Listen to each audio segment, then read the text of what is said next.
Hello. आज chapter में एक छोटा सा पार्ट देखने वाले magnetic effect of electric current का। हमने सबने पता है करंट क्या होता है, ठीक है। आज हम ये देखेंगे कि यार एक करंट की वजह से हम मैग्नेटिक फील्ड कैसे क्रिएट कर सकते हैं।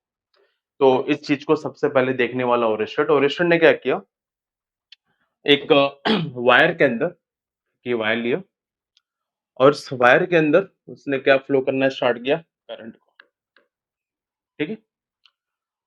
और हमने ये देखा कि इसके नियर बाय में एक मैग्नेटिक कंपास रखा हुआ है, इसके नियर बाय में एक मैग्नेटिक कंपास।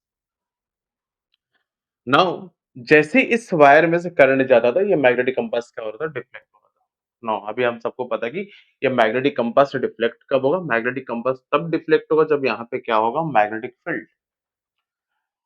हमने देखा कि करंट का फ्लो जा रहा है, मैग्नेटिक कंपास क्या हो रहा है, डिफ्लेक्ट हो रहा है, करंट फ्लो हो रहा है, मैग्नेटिक कंपास डिफ्लेक्ट हो रहा है। मतलब ओरिस्टन ने सोचा, is there any relation between the current and the magnetic field?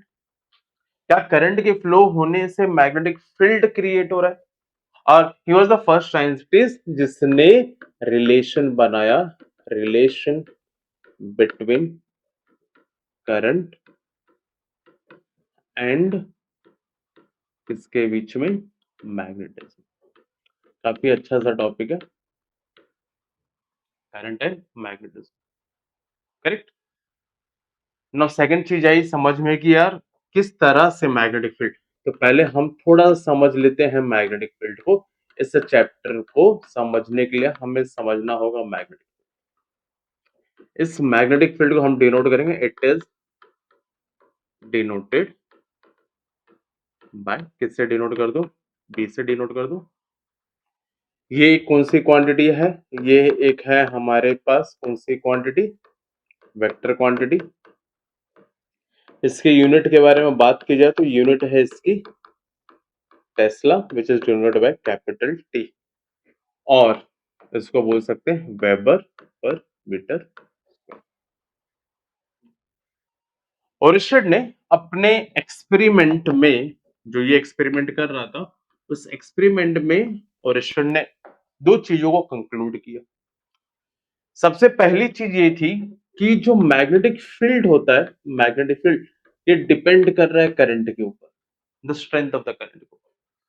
मतलब जैसे जैसे अमाउंट ऑफ करंट बढ़ता जाएगा, स्ट्रेंथ ऑफ द करंट बढ़ता जाएगा, मैग्नेटिक फील्ड बढ़ रहा है। मैग्नेटिक फील्ड बढ़ रहा है, ये कैसे समझ में आ रहा है, मैग्नेटिक कंपास और जोर से ज्यादा क्या हो रहा है, डिफ्लेक्ट हो रहा है। एंड द करंट का फ्लो जैसे ही कम किया, मैग्नेटिक कंपास ने डिफ्लेक्ट करना भी क्या कर दिया, कम कर दिया।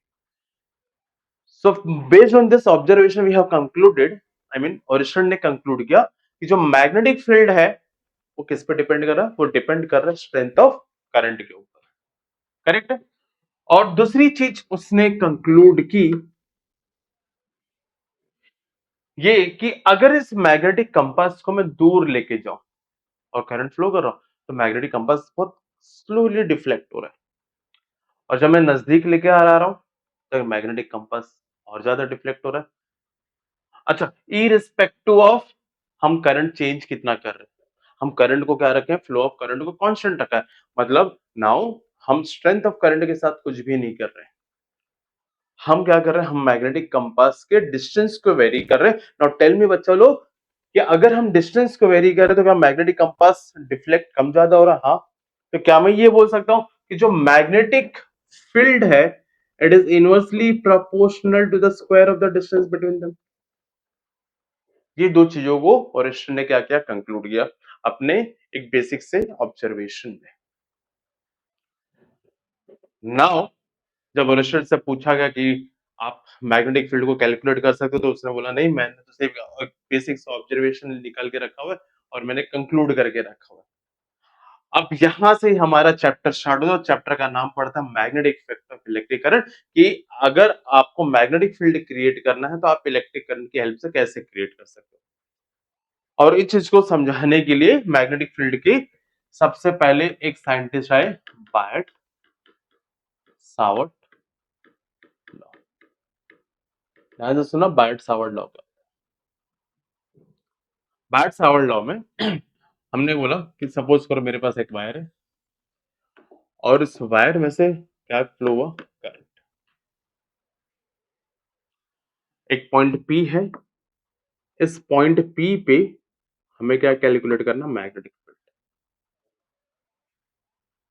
पॉइंट P पे इस करंट कैरिंग वायर की वजह से कितना मैग्नेटिक फील्ड आ रहा है, that we have to calculate.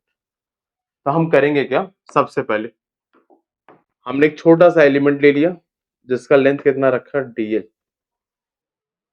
What is dl, the length of small element.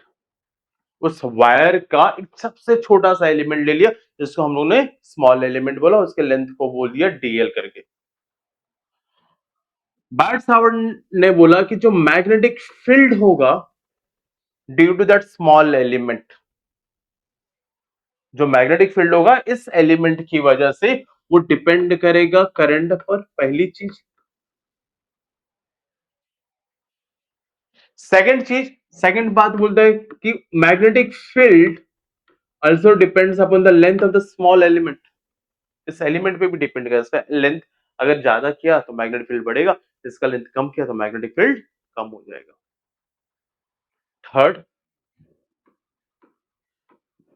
Magnetic field is also directly proportional to, किसके डायरेक्टली प्रोपोर्शनल है, यहाँ पे देखो, ये जो डिस्टेंस है जिसको हमने आर वेक्टर बोला और डीएल के बीच का angle, that is theta. So now it is directly proportional to the sine theta. Theta angle किसके बीच का है, डीएल एंड आर के बीच का एंगल है। And the last and the most important, जिसको ओरिस्टन ने भी कंक्लूड किया था, dB is inversely proportional to what, r square. तो ये चार बेसिक स्टेप्स बोला, जो the strength of the magnetic field depends upon the amount of current flowing through the wire. It also depends upon the length of the small element. It also depends upon the angle between dl and the distance of a point P from the element. And the last and the most important thing, it is inversely proportional to the square of the distance between the dl and P. अब bat Savart क्या कर रहे हैं, इन सारी चीजों को अगर आप कनेक्ट करो तो आप बोलोगे dB is directly proportional to IDL sin theta divided by क्या हो गया। अब आपको पता है कि अगर आप डायरेक्टली प्रोपोर्शन हटाओगे तो आपको कांस्टेंट लगाना है, कांस्टेंट होगा कि ideal sine theta divided by क्या हो गया,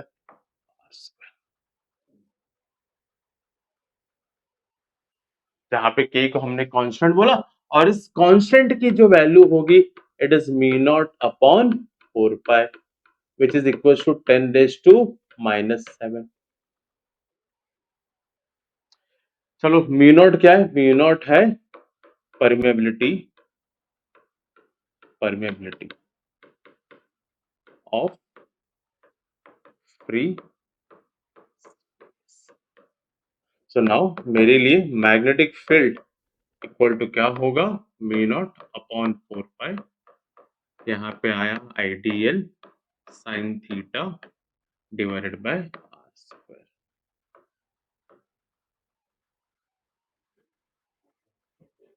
that is standard formula magnetic field calculate करने का with the help of Biot Savart law. अच्छा, अब इस बायट सावर्ट लॉ को यूज कैसे करेंगे वो हम देखने वाले हैं, कैसे यूज करने वाले, फिर एक एप्लीकेशन करेंगे हम लोग। एक एप्लीकेशन देखिए, हाउ टू यूज, सबसे पहला पॉइंट बायट सावर्ट लॉ को इंप्लीमेंट कैसे करोगे, यूज कैसे करोगे, स्टार्ट कैसे करोगे, किस तरह से सॉल्व करोगे, आप कैसे सॉल्व करोगे आपको समझ में आ जाए। तो हम लोग सबसे पहले कंसिडर अ स्मॉल एलिमेंट। आप सबसे पहले क्या कंसिडर करोगे, एक स्मॉल एलिमेंट सबसे पहले। Second point, find the distance of point P from, कहां से, एलिमेंट से, स्मॉल एलिमेंट से। Third, find angle between dl length था एंड किसके बीच का, आर का। Fourth, apply Biot Savart law, apply Biot Savart law क्या था? फॉर्मूला है dv equals to mu naught upon 4 pi ideal sine theta divided by r square. अब बच्चा लोग आप सबको पता है, बहुत बेसिक चीज है, हमने जो मैग्नेटिक फील्ड निकाला वो किसका निकाला? स्मॉल एलिमेंट का। हमें मैग्नेटिक फील्ड अभी किसका निकालना रहेगा? थ्रू द वायर, पूरे वायर की वजह से। तो आपको पता है पूरे वायर की वजह से मैग्नेटिक फील्ड क्या होगा? Integration of dB. सो अगर मुझे मैग्नेटिक फील्ड कैलकुलेट करना है पूरे स्ट्रक्चर का, तो पूरे स्ट्रक्चर का मैग्नेटिक फील्ड हो जाएगा integration of dB. Obviously limit we have to decide कहां से कहां तक हमें इंटीग्रेट करना है। बहुत बेसिक सा पॉइंट है, देयर आर 5 पॉइंट्स ओनली। सबसे पहले आप स्मॉल एलिमेंट कंसीडर कर लो, फिर उस एलिमेंट का डिस्टेंस देख लो जहां पे आपको मैग्नेटिक फील्ड कैलकुलेट करना है। तीसरी चीज आपको देखना है कि डीएल और आर के बीच में एंगल कितना है, बिकॉज यहाँ पे जो थीटा है वो थीटा किसके बीच का एंगल है? डीएल एंड आर के बीच का।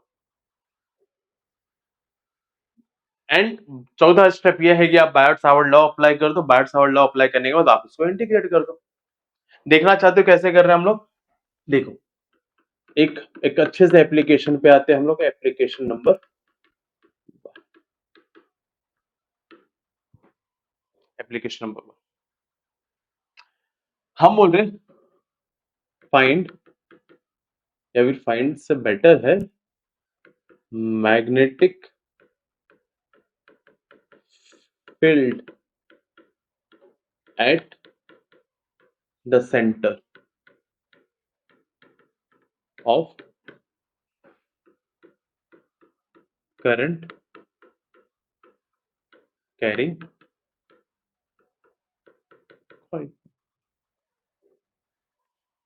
एक कॉइल है जिसमें से करंट पास हो रहा है, उस कॉइल के सेंटर पे मैग्नेटिक फील्ड कितना होगा वो हमें कैलकुलेट करना है। तो हमने बोला ठीक है, पहले हमने बना दिया एक कॉइल।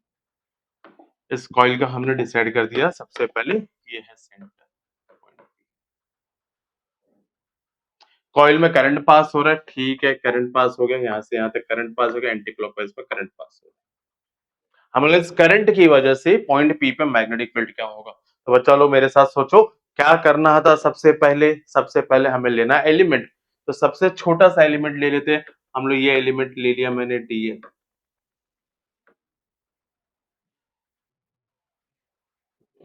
अच्छा, मैंने डीएल के ऊपर वेक्टर साइन लिखा है, तो हमने डीएल का वेक्टर कौन डायरेक्शन कौन डिसाइड करता है? Remember one thing, direction of the DL is always in the direction of the current.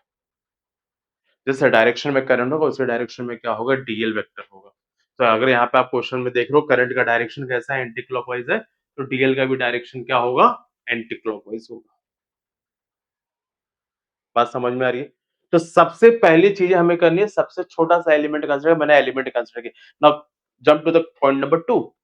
उस डीएल का डिस्टेंस हमें देखना है फ्रॉम द पॉइंट पी, जहां पे हमें मैग्नेटिक फील्ड कैलकुलेट करना है। ओके, ये मेरा पॉइंट डिस्टेंस हो गया, that is r. Third point, sir now we have to figure out. क्या फिगर आउट करना है? हमें फिगर आउट करना है कि डीएल और आर के बीच का डिस्टेंस क्या है, सॉरी, डीएलएन और आर के बीच का एंगल क्या है। तो एंगल है भाई यहाँ पे इतना, कितना है? Tangent radius. बचपन में सुना था, 9th 10th की ज्योमेट्री हमें आती है, याद है हमें कि डीएल और आर के बीच में एंगल कितने का बनता है? डीएल और आर के बीच में एंगल बनता है 90 डिग्री का। तो तीसरा पॉइंट भी क्लियर हो गया। तो first point, second point, third point. Now fourth point है कि अप्लाई बायट सावर्ट लॉ। तो मुझे पता है यहाँ पे थीटा 90 हो गया।